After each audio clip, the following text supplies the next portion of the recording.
It's controversial. Having that guy around is the best thing that ever happened to the squad. If you have the right mix of autism and steroids, all these pundits and whatnot, a lot of people doubting me, you know. I don't want to fucking have a conversation while I'm showering, you know, like, the hobby I do is already so gay. You are now listening to the El Segundo podcast with Craig Jones.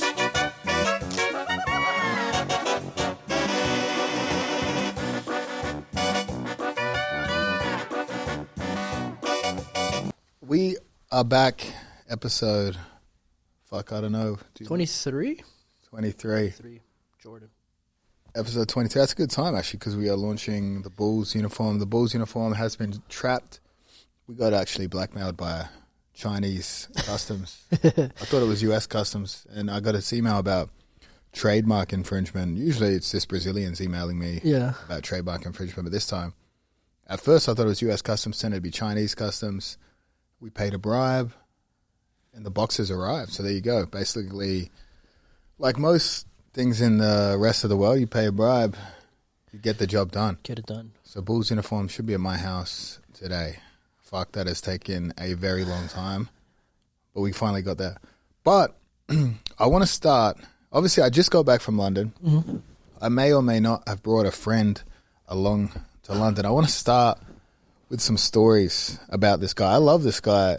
He's one of the most entertaining human beings I've ever dealt with in my entire life. But he's a guy that naive's. You think naive's the right word? He's like gullible. He's very like, I would say naive's a good way to describe him. Yeah, like he's violently optimistic in others. Yeah. But yeah, I'll tell some stories. I won't say who this guy is. You'll probably be able to piece it together. But again, bear in mind, this is my friend. And I do like having him around. He's fucking hilarious, and you're going to see why. Story number one, we'll actually start with the drop bear story. So in Australia, there's drop bears. That's the joke, right? That's the joke. There's koala-like creatures that have fangs and teeth, and we tell tourists that they fall out of the sky and they attack tourists on hikes and stuff. Generally, you only attack Americans, but this is an old thing that's been around forever. Since I was a kid, people talking about drop bears like it's a very old joke. But of course, if someone believes an old joke, that makes it even funnier. So we actually went on a hike with this guy. I brought him to Australia. I also brought him to England. So we brought him to Australia, and I told him, because he's obviously scared of everything in Australia, like most Americans are, I told him to keep an eye on the tree line because drop bears could fall at any moment. I also said, but man, you got to legit be careful. You don't step on a snake either. So his head was just pacing up and down. And I said to him, mate, this is a matter of grave importance. We always need someone watching the tree line so nothing terrible happens to any of us. So we're going through the hike, and we see two people coming the other way, two local Aussies. And this guy, I keep trying to not say his name. You almost said it. And he stops these guys and like looks them straight in the eyes, and he's like, "Did you guys see any drop bears up ahead?" Oh my God. And they were like, "No, luckily none." And he's like, "Thank God."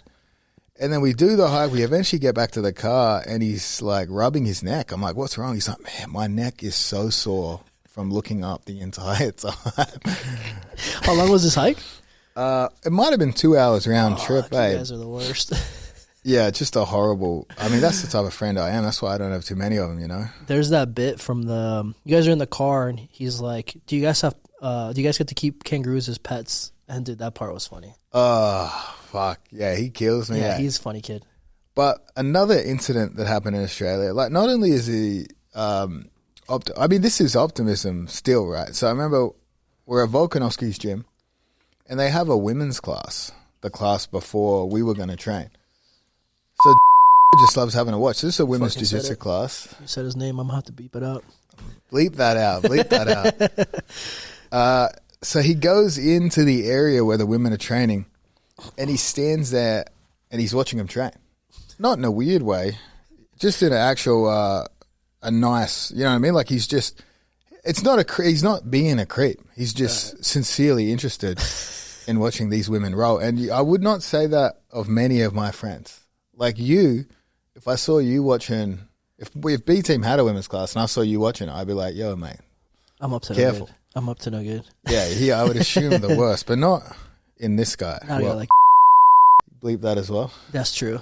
Bleep that as well. So he's standing there watching the women's class, and then they finish training, we train, and then we get back to the house, and he's like, man, these Australian women love me. He's like, they could not take their eyes off me.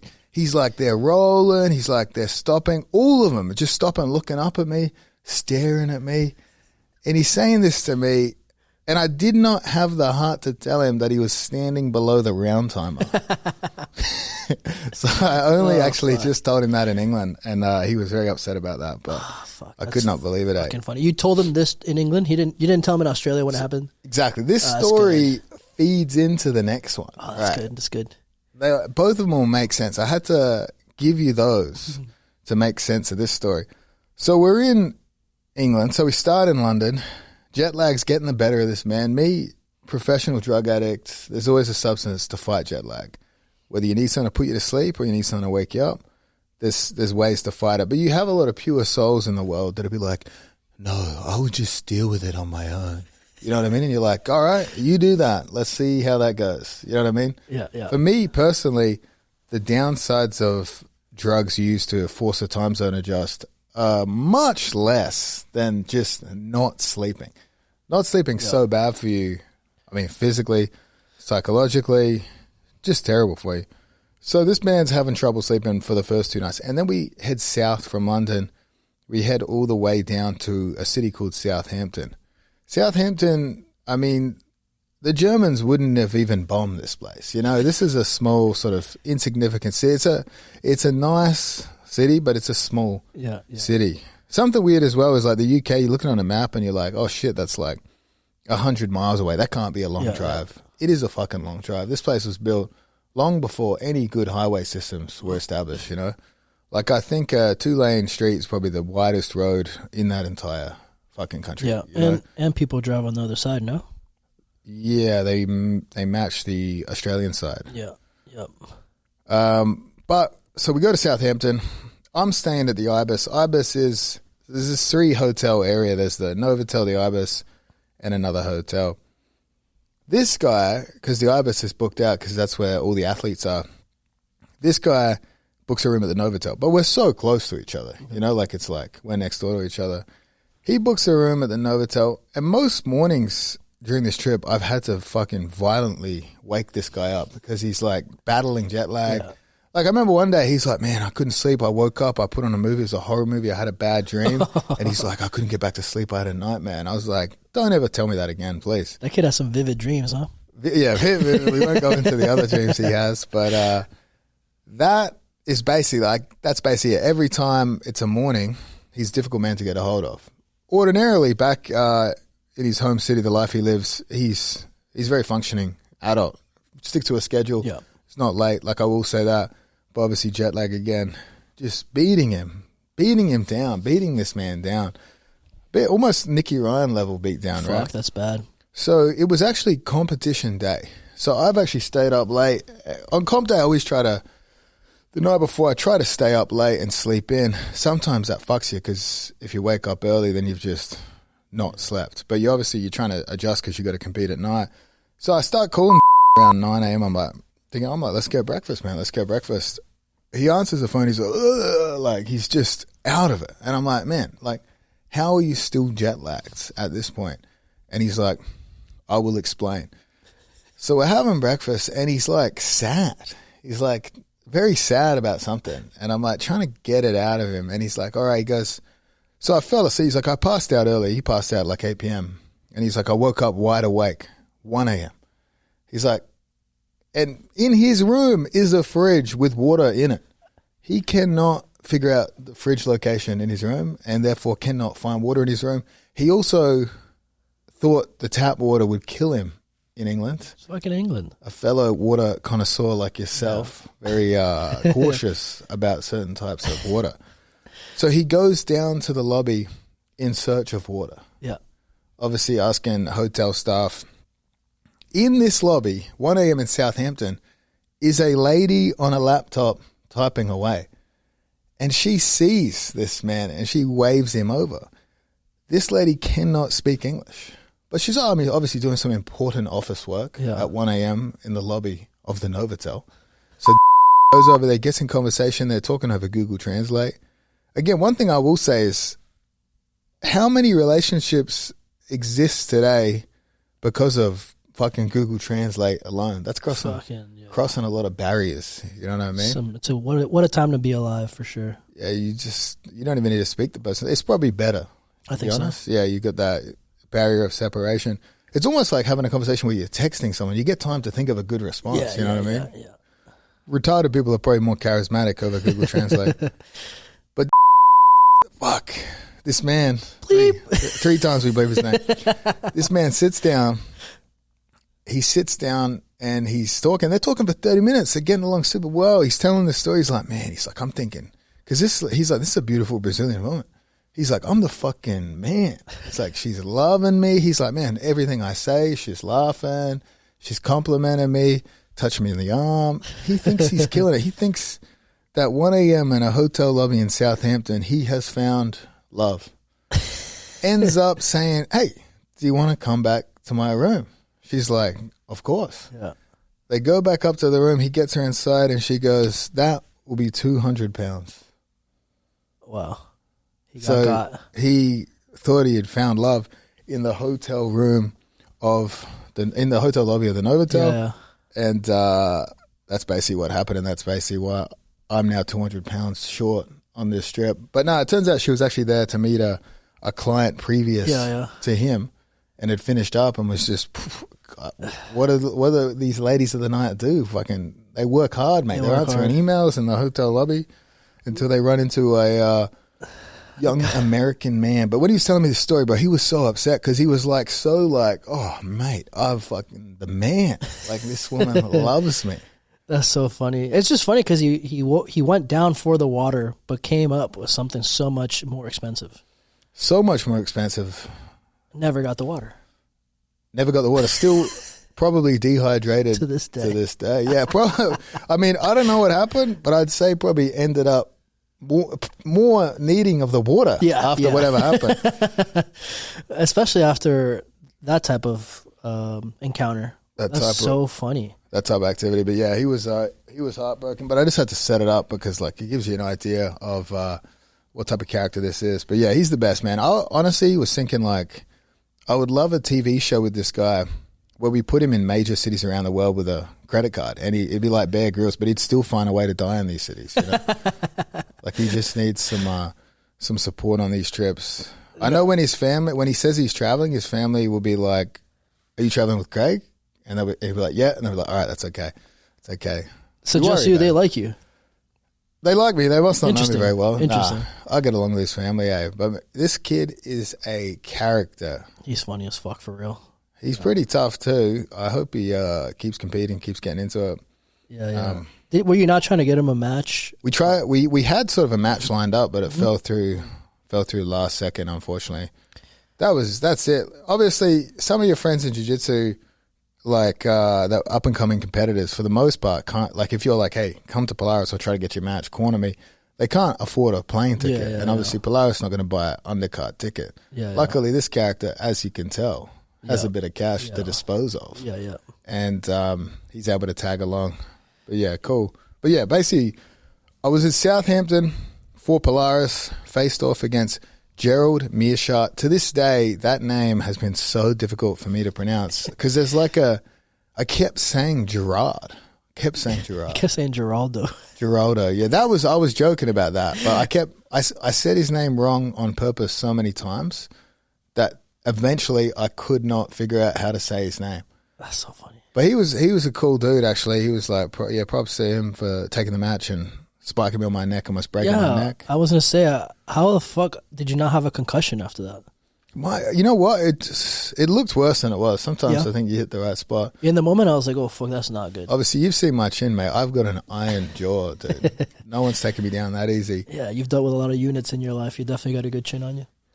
But this, for the record, a lot of people were like obviously criticizing me taking a matchup of this caliber. Like obviously, but you're. I'm sorry, dude. You went down the wrong hole. This B team tap water is fucking shit. All right, sorry, carry on. All right, but for the record, Gerald Mearshart, he has 27 submissions in MMA. That is pretty fucking impressive. Yeah, it's a lot. To get a submission in MMA is so much more difficult than what we do, right? Because they have 5 minutes to not get knocked out, to take a guy down, to hold him down, to not get stood up by the referees, and then to submit him. And they have 5-minute periods of those attempts.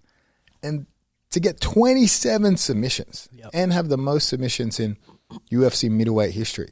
That's honestly crazy. To put it in perspective, go on BJJ Heroes and look at some of the black belts in our sport. They don't have 27 submissions in pure grappling. So for this guy to have that is impressive. Though the game is different, these guys are still good at submissions. Like, I know he had a good guillotine. I wanted to wrestle with him. I didn't just be a cheeky bastard and leg lock him. So I wanted to wrestle a bit with him, feel out what the UFC middleweights level of wrestling's like. But he's tough. Again, has more submissions than probably a lot of black belt grapplers that only grapple. And the reason I take matches against UFC fighters is not because their grappling isn't good. It's because they are tested or formally tested by USADA, whereas I am not. And that brings me to my next sponsor, Evertitan. Evertitan TRT clinic, handling Texas residents that will take care of all your prescription needs.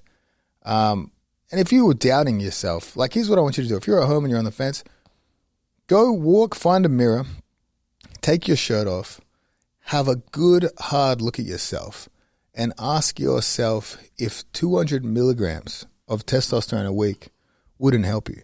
Now, it doesn't help everyone. If we asked Freddie to take his shirt off, we'd still be absolutely disgusted with his appearance. But he's early days. He's got a long way to go. TRT does wonders. It cured my autism.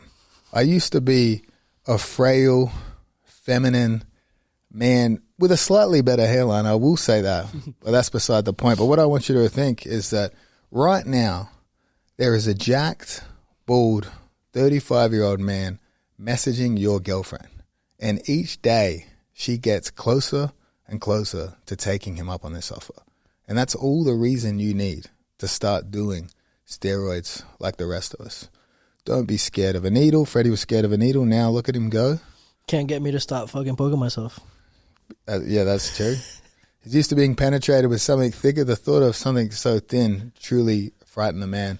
But yeah, you get use code BTEAM-5 and you get 5% off all of your treatments except for the blood work, that pesky old blood work. I will say that despite the lifestyle I live, every time I get blood work done and it comes back healthy, I think, hey, fuck, there must be something wrong with these tests, because I do everything wrong and somehow have a clean bill of health. I remember I just went to a fucking dentist yesterday and the guy's like, mate, your teeth are impeccable. And he's like, you must floss and brush properly all the time. And I'm like, yeah. Yeah. Yeah, I must. Honestly, just a testament to the strength of my genetics, supplemented by the strength of my TRT program. But what are we taking, man? I'll fuck around with some Anavar. Obviously, Cialis. What else we got on the books? I had the, he gave me the HCG, but honestly, like, for me personally, HCG will give your nuts some volume back. So for me, I got a couple of little peanuts down there, you know. That's something that happens to you. Your testicles stop producing testosterone, the fuckers shrink. You take a bit of HCG, the volume comes back and the potency of your semen comes back. But think about it, for the purpose of jiu-jitsu, give me some tiny little nuts, man. I don't want to be taking impacts. And in terms of like, what man out there that doesn't want kids wants to have fertile testicles? You know, this is like male birth control, basically. I mean, it's fuck the jiu-jitsu aspect of it. Boys shave their nuts so their dick looks bigger. I found out since my balls are smaller, my dick looks even bigger. So it's like a win-win in that sense as well. That is true. That is true. I don't shave my nuts, but maybe that'll add a bit of fucking girth and volume. It looks good, bro. Like it's all visual. Maybe you can shave me. You can show me how it's done. That's on the audio version of the podcast for sure. Yeah, if you hear any buzzing sounds, that's a potential Manscaped sponsor.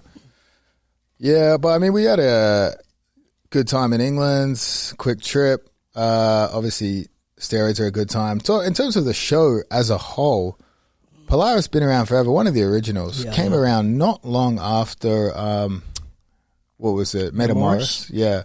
They've been around. They got longevity, you know. So whatever they're doing something right. You got Grapple Fest out in the UK, sick as well.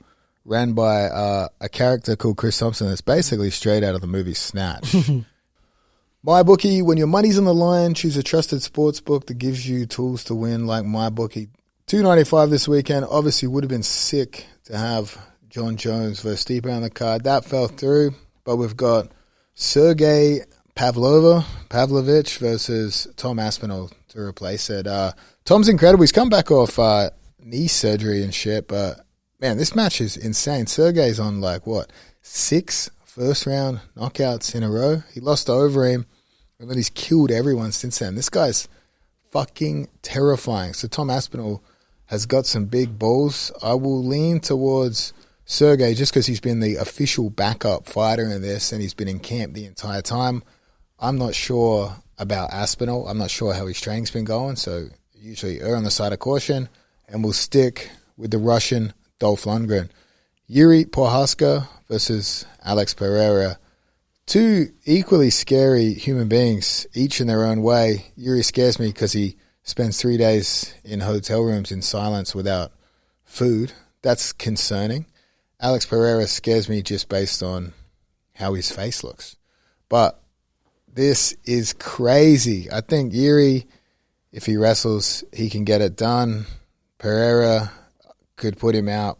Yuri takes a lot of damage in fights. Man, this one's such a toss-up, but I'm going to lean towards Yuri just because I fucking love this dude's beautiful, erect haircut.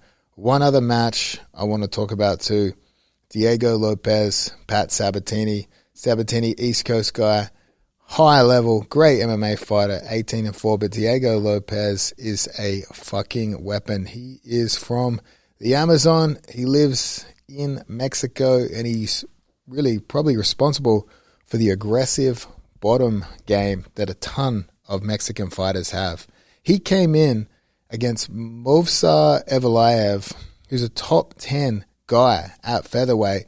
Diego Lopez came in, made his debut last minute notice, and I still to this day, having rewatched it, think he won that fight even though he was in bottom position.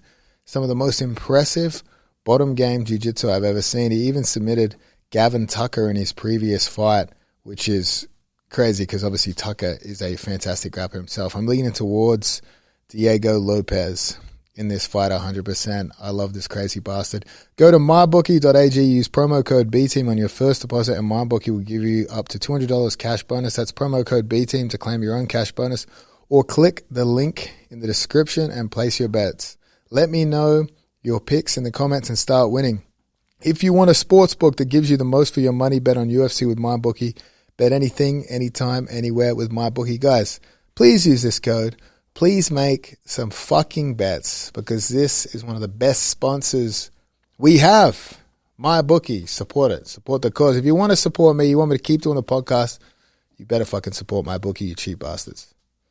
He even, there's another movie, a British crime movie, where the guy hides out in Spain. That's basically Chris Thompson. In terms of the Polaris card, though, we had Tommy Langlacker versus Oliver Tarza. What a match. That is a sick match. They competed. I'm sure Polaris are pissed off about this, but they competed for free in an IBJJF event the week before. And then, obviously, they're paid to compete on Polaris the week after. Sick back and forth match. Tommy Langlacker has eaten the inside heel hook from Tarza that looked like it was destroyed his leg, but really, if you really watch it, it was so close to doing some really bad damage, but I don't think anything actually gave too badly. It was definitely a bit sore, but obviously some post-fight supplements had him dancing all night. In true Leandro Lowe style, takes some damage, kills the pain, still parties. That is a warrior. He's eaten a Sashinsky footlock. Yep. I'm pretty sure Dante Leon broke his arm. Yep. I remember when Dante was breaking his arm, he literally used his foot to reach over and put pressure in the opposite direction on his elbow to like have a counterforce to Dante Leon's hips. Oh man! But he really inspires me to believe that Vikings still exist, except these days they just live on Norwegian beer and Bailey's liqueur. But he's a goddamn hero. Taza put in a good performance too. Taza's team and my team have a relationship that's probably worse than Palestine and Israel.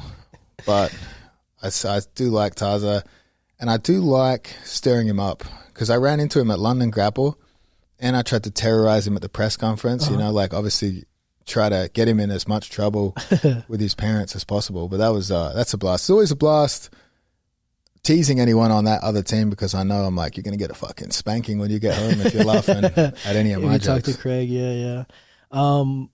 Before we move on from this, what do you think, seeing that submission, I'm sure people want to hear your thoughts on this, what do you think he could have done to actually get a break in there? Like, I think I talked to Nicky Ryan a little bit. There was like not a lot of lower body used. What do you think? Yeah, I think probably more hip pressure into it, but again, these things are hard to get perfect because when you secure it, you're so used to people tapping early and not being fucking Norwegian psychopaths that true. like when push comes to shove, you miss some details, you know? Obviously, high pressure, intense match. But yeah, it was about as far as it could go. But bearing in mind, Langlak is very, very flexible. Taza did the right thing to reinforce the grip, but in trying to reinforce the grip, he lost control. And something that happens to leg lockers, and I can say this on behalf of guys like Sashinsky, because that's me as well. When you have someone in your move, when you finally get to their legs, and even if you do damage and they don't tap, like, holy shit, that breaks you. Demoralizing for sure. And you even saw that in this match. Like, when Langlaker got out, he just passed straight away. Or, like, Langlaker ate Sashinsky's footlock recently and just kept going. It's like, when you're so good at one thing and the guy gets out of it, it's like, holy shit. Yeah. But I've had those moments before where you're like, no, this match should be over. But somehow the guy eats it and keeps going. It's absolutely fucking... How good does Joe Chen look now beating all those guys in one weekend? Yeah, Joe Chen, very, very impressive. I think it's a testament to how well-rounded he is because he's able to use a diverse game to beat these people. You know, like... he out-wrestled, he took Sashinsky to overtime, out-wrestled him. He was able to pass Langlaker. Not many people I don't think anybody has, Yeah, not many people pass Langlaker. And then Taz is a good all-rounder too, I will say. I would say his best submission's leg locks, but he's a good all-rounder. And Joseph was able to avoid that danger and counter a lot of his leg entries. Taz is also so active that he's always on. So it's like a guy who's competing almost every weekend, if not every weekend. Yeah, that's one thing I'll say about Taz is, man, God damn it, he's active. He's competing in opens. This weekend he's doing the main character thing locally. Yeah, he is. I just hope that that's like a lucrative career path for him because, man, that is a lot of wear and tear. That's a lot of grind. Fuck, I hope it pays off for him. Yeah. But hopefully Tommy gets some more respect too. I mean, look at the matches this guy has. These Superfight shows should really pay this guy good money because he's always in exciting fucking matches. He's a character himself, and you got to respect he loves a good after party. Yeah. Anyone out there that loves a good after party, I can get behind. You know what I mean? Because you're having fun. The sport's already hard enough. It's nice to see these guys unwind a little bit. That's for sure. Yeah, when he was here, it was a good time. And that actually brings me to my next point. Me as a role model, because I was doing ketamine plugs, nose beers plugs. I was doing a lot of that, and it makes me think about, like, you tell me this. Should I be your child's role model? The worst person to ask, dude. I have your fucking you tattooed on my leg. You're absolutely the worst fucking influence ever. Yeah, that's true, actually. Yeah, it's probably not a good... You wouldn't want this guy watching your kid, that's for sure. Whoa, I mean, you made that sound... Not in that way, you're going to just fucking... put a little bit of liquor in the kid's bottle or some shit. You're that type of person. I mean, that's it, eh? I want these kids to party because this, first and foremost, this is warfare. You know what I mean? I want to sabotage. I really want to sabotage the next generation, you know, because I myself have done drugs from the age of 17 to 32. And I don't think it's fair that there's kids out there that are professional athletes that don't have a party at least after an event. I think not partying is more of a PED than steroids. I think if you are doing cocaine and drinking and partying, then you're entitled to a few steroids. Let's balance it out. Let's make it if we're truly after an even playing field. If I'm doing cocaine, I deserve to do steroids. If you're not doing cocaine, stay natural, and we're basically even at that point. Even it out, yeah. That's true. So you're ruining this generation. Who was the one who drugged you to ruin your generation? I needed no help. I was very invested. Self-inflicted.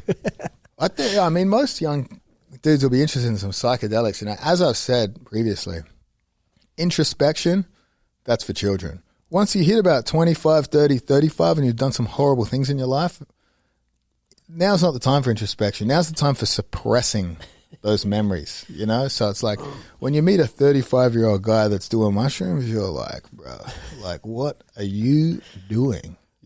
I'm not into it at all. But also, I want to encourage the next guys to party because some of the best people party. You know what I mean? Some of the coolest motherfuckers party. Like it, you become one of the boys. You're out with the boy. Obviously, I'm talking to the wrong person here, but you're out with the boys, you're having a good time, you're partying, it's character building.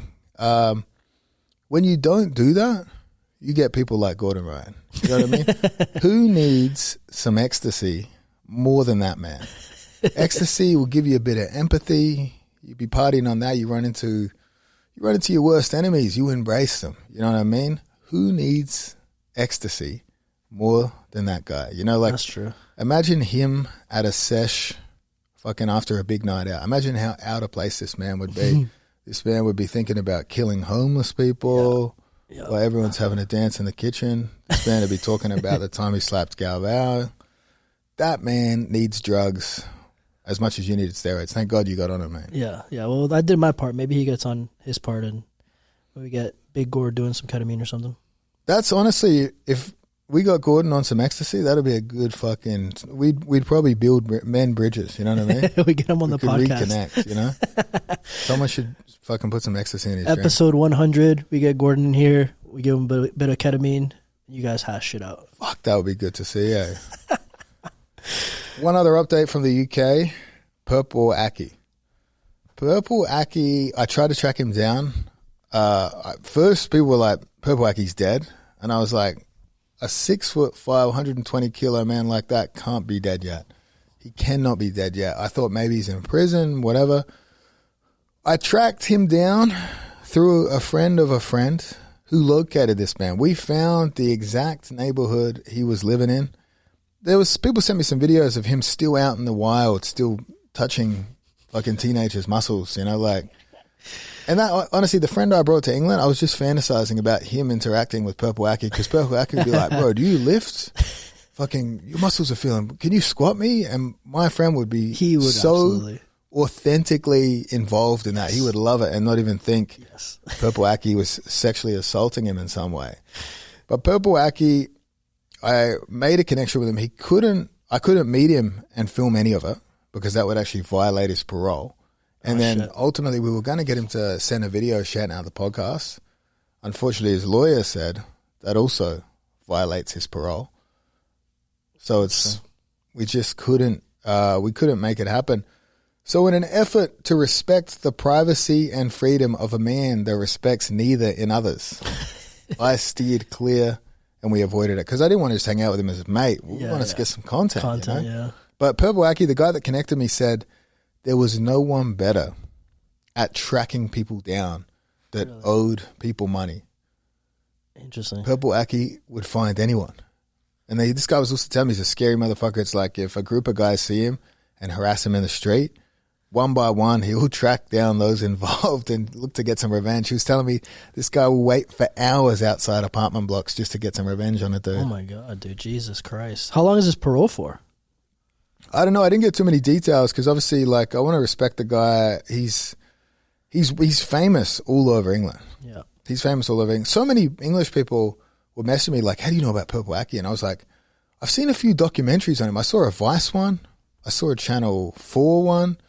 I don't know why, but I've seen it, and I had an interest in him. This big black guy that loves to touch people's muscles. Yeah, you definitely struck a All the fans were commenting on there from the UK, like fucking going crazy that you knew this guy.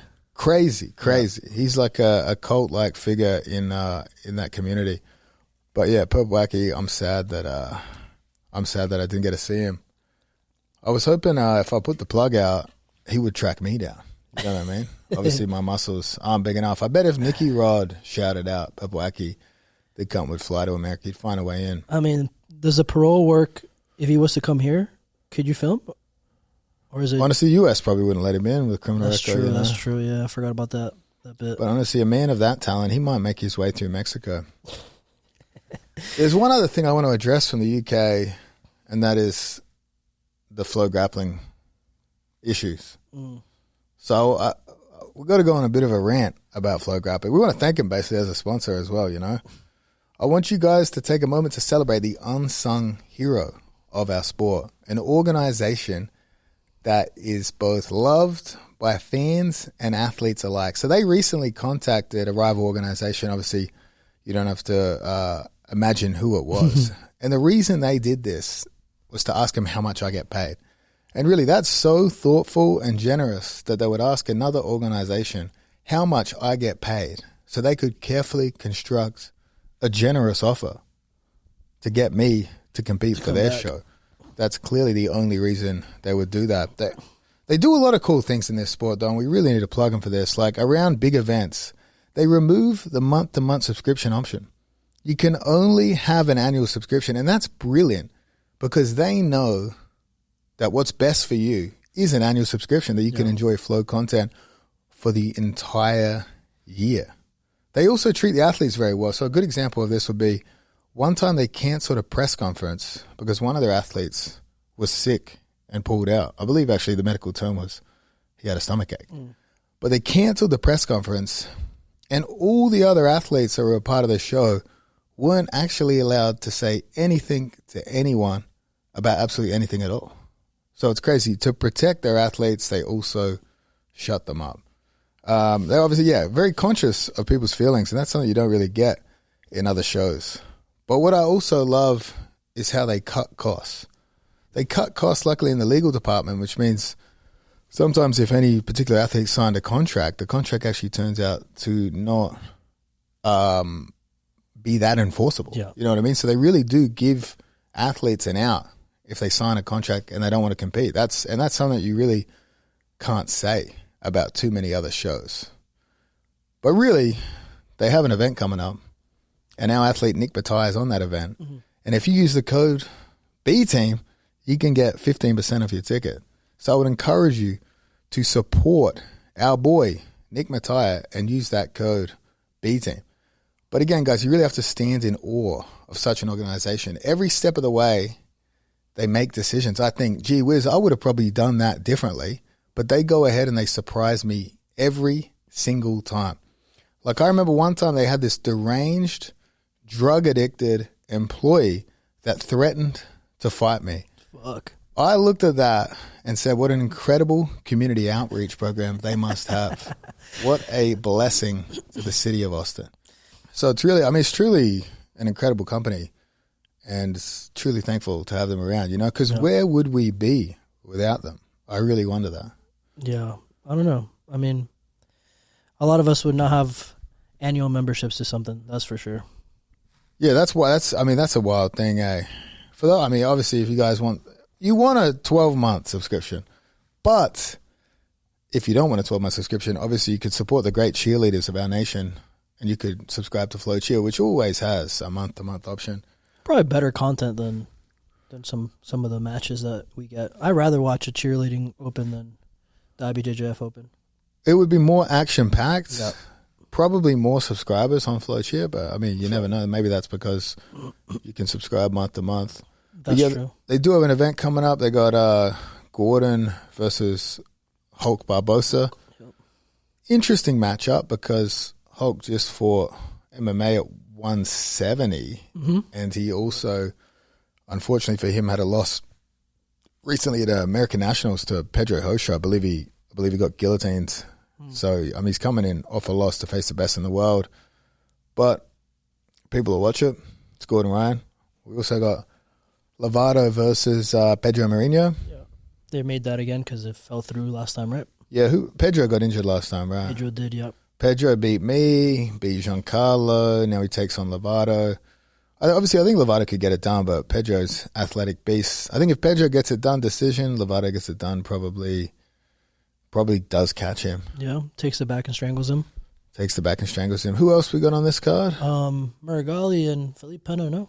That's on Fight Pass. That's on Fight Pass? Yeah. On this card, I'm not too sure, man. I know, obviously, Nick Mateo making his WNO debut. I'll get the card. Isn't Diego Hayes and Pato? Is that this one? Yeah, that's right. That's a good one, actually. That's Baby Shark and Pato. Yeah, here we go. I got it here. So the main's obviously Hulk versus Gordon. Co-main, Mika versus Cody Still. Oh, yeah. I forgot about that. Interesting that match got made. I mean, big props to Cody. Obviously, nobody wants to take on jacked vegan. Yeah. Tainan's making his no-gi debut. Oh, yeah. He's fighting the guy Taka Fat. Yeah, he's facing the guy that, Lovato guy, right? Yeah, Troy Russell. Yep. Pato, Diego Hayes. That's a good one. Pato's sick. Pato's probably the scariest 66 guy in the world. Yeah. Has, I would say, maybe the best leg locks in the world right now. As a Brazilian, best Brazilian leg locks for sure. Baby Shark, incredible. Although, for the most part, I'm not quite sure, like, there's not one part of his game that I think, oh my God, that's incredible. I mean, maybe it's wrestling, you know? Yeah. It's just an all-rounder. Like we said, Lovato versus Pedro. Luke Griffith versus Roosevelt Souza. It's good. Obviously, they're giving a junior athlete of the New Wave team a big opportunity on the main card here. Roosevelt Souza looks like a fucking terrifying individual. He always looks so intense and terrifying. Fucking broke some kid's neck pretty much, so yeah, allegedly. That's right. Yeah, that's right. They're going to sue you now, mate. You're fucked. Helena against, Julia Melee. I'm not sure who Julia is. Dude, this Helena chick's on every card. Should we have I reckon we get a bet going, eh? At what age does she get rid of the pigtails? I don't know, but I've heard she's been like fucking 17 for like the past 3 years, so I need to get to the bottom of this. I need to somebody find me a birth certificate, please. Because I've heard she's been 16 for like 3 years. She's on that Romanian heritage, you know. Big Dan's obviously Romanian. Yep. I believe actually Transylvania he's from, but she's got to be like Russian or some shit. I think Romanian. Oh, really? Kravar sounds like a Russian last name.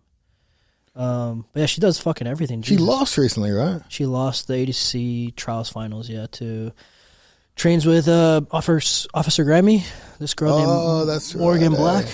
Honestly, I believe the only way you can truly age a Romanian is the centimeters of width of their eyebrows. No comment. Like aging a tree, you know what I mean? You gotta measure it. That's real, bro. I can't say anything. That's fucking hilarious. Yeah. That's too good, dude. I can't say anything to that. I hope you're not laughing implying she has thick eyebrows or anything like that. Oh, no, absolutely not. That's not what I'm laughing at whatsoever at. You're a fucking cocksucker. Oh, that's fucked. Yeah, but that's another blockbuster FLO grappling card. Yep. No interesting matches in the undercard besides Nick's. Nick's is actually a pretty good match. I mean, I think that's the whole main card. Oh, yeah. I don't know what the fuck. The undercard usually put it together pretty last minute, right? Yeah. Nick's fighting a Bellator fighter. Yeah, Nick. I don't know who he is. Nick's fucking unbelievable. Yep. Nick's got it all. Physical therapist, handsome, in phenomenal shape. Can wrestle. Yep, very good. And amongst wrestling, can hit a duck under. Probably one of the best. He has it all. Yeah. Has it all. He's a polite, nice guy. He's actually pretty fucking funny. We hung out with him at trials, and in the gym, he's like quiet, but together, he's actually fucking funny. He's a funny kid. Yeah. He's everything the rest of the team isn't. Yeah. Handsome, educated, and polite. Crazy a guy like that has a real job and is as good as he is. Anytime he fucks up one of the pros, I go up to him after and I'll be like, that guy's a fucking 9 to 5, you fucking piece of shit. Yeah. I'm like, this is your full-time gig. All you do is train. You're losing to this goddamn physical therapist over here. He should, he's actually working on getting a job at South Austin Hospital. And I think if he does, he'd be able to train even more, which would be crazy. How old is he? fucking like low 20s, bro, like 22, 23 maybe. Goddamn. Yeah. He's a cool kid though. And this match is good for him, bro. I think that Ian Butler guy had a beef with Dylan Dennis back in the day. Really? Yeah, he's like the Bellator guy who was talking shit to Dylan. Fuck, everyone's talking shit to Dylan. Yeah, that's true. So this should be a good match for Nick. He didn't get that like big name match at Trials that we all wanted. So this is probably his biggest name. Yeah, he's right. He's right on the cusp. Got some of the most potential out of everyone on the team. Yeah, I think so too, man. He's really good. Another thing, guys, you might be, if you're listening, you won't be asking this question. If you're watching, you might be asking, why are you wearing a gi? That is a question I would truly ask anyone at any time wearing a gi, let alone whether they're on a podcast or not. But this is actually a new sponsor of the podcast, Sanibel. I truly only knew Sanibel because that's what John Danaher would wear, and then I'd seen Sean O'Malley do some stuff with it, so that's how I knew Sanibel. We were actually meant to have a business call prior to doing a Sanibel commercial, because we probably wouldn't even get paid for this, but we were just so excited to put on these kimonos and do the podcast that we thought, hey, fuck it. Cozy, bro. Let's get into it. This is like a robe. We're meant to have a code or something, but obviously, if you like the Sanibel gi, this one looks like it's like what does it look like, a Hessian bag or something? Dude, that literally looks like you're a baseball player in like the 1920s. You're like Babe Ruth. Babe Ruth. I've got the physique of a Babe Ruth. But yeah, it is a very comfortable gi. It's comfy, bro. Yeah, it's like I feel like I'm in a spa, doing a podcast at the spa with a robe on. Yeah, it is quite nice. So this is a good time to wear a gi, I think. I'm not sure any other time. I have only trained the gi one time in maybe 3-4 years. You trained one time? When was that? Gi. God knows, bro. I can't even fucking remember it. You don't even miss this shit the slightest? No, not really. Not really?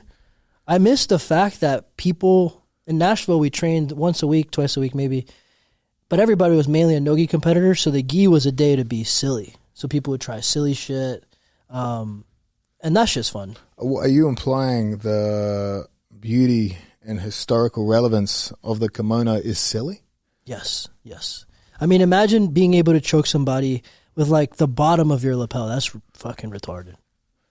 Yeah, the only thing I miss about it is playing guard, grabbing some spider guard grips or something, and just relaxing and shit and having a different distance. That's the only thing I really miss. Your fingertips must fucking not exist. That's the least favorite part. You just throw up some worm guard. No one knows how to get out of it. Then you do something weird with a lapel. People get pissed. I love that. I took it off at Black Belt. I saw a future. This is what's funny too. Tommy Langlacker actually beat me twice in the gi, the fucking Norwegian bastard. And then I got rid of it at Black Belt, but he stayed on it at Black Belt. And I kept thinking, man, that's a bad financial decision. And now he's come to his senses and he's all about no-gi, which, I mean, you got to respect. But a bit late to the hustle, my friend. We've already cashed out the entire audience. He's got some big-ass wins. He beat you twice. You just said it. Didn't he beat Gordon last? Gordon, yeah. Dude, that guy's... Talk about the GOAT. That is the GOAT. Langacker's the GOAT. That is the GOAT. If you party with him, you know he's the GOAT too. Yeah. He has some wins that aged really, really well, for sure. When I party with a man that fears death as little as I do when it comes to the after party, he has my undying really, that respect. Hard? He parties that hard? Because you party pretty hard. Allegedly. Yeah. That's fucking impressive. He doesn't... I could tell he parties, but he looks like a pretty calm guy for the most part. Yeah, he's pretty chill. He's fucking chill. Eating heel hooks like that, eh? That's a dog, bro. But guys, I think that's fucking it, eh? Yeah. I got more travel plans coming up. We'll probably get a guest back on here soon. Incredibly, Freddie took possession of this gi at the studio and yet already has cat fur on his gi. This is a man that shows up to work covered in cat fur. I mean, they say don't hide who you are, right? You know what's funny? I actually thought about that when we were talking about it. I was like, how the fuck is there cat hair on it already? There is, bro. Yeah, I don't know. Maybe he has a cat in his little production thing. You reckon it's out of the bag? Nah, this is probably mine. It's like ginger, so it's like Nacho's hair. Dude, I fucking, that guy's around. So I live in a studio apartment, we're on top of each other. A lot of hair, Your emotional support cat. Fuck, I love that guy. That guy's fucking gangster. He's fucking chill. Yeah. Also, the ladies love him, so can't hurt to have him. That's it. I think so. You got anything else? You're going to trials at the end of the month? Trials the end of the month. Head to Singapore. Head back to Bali. We're filming a documentary thing. Yeah. You can't talk about that series yet, huh? Can't talk about that, but we're doing something good for the sport. You know, I want to balance the book on all the horrible things I've done. I want to be a contradiction to people. I want them to both have things that they hate about me. He's a bad role model promoting drugs, but also does good things, you know? Yeah.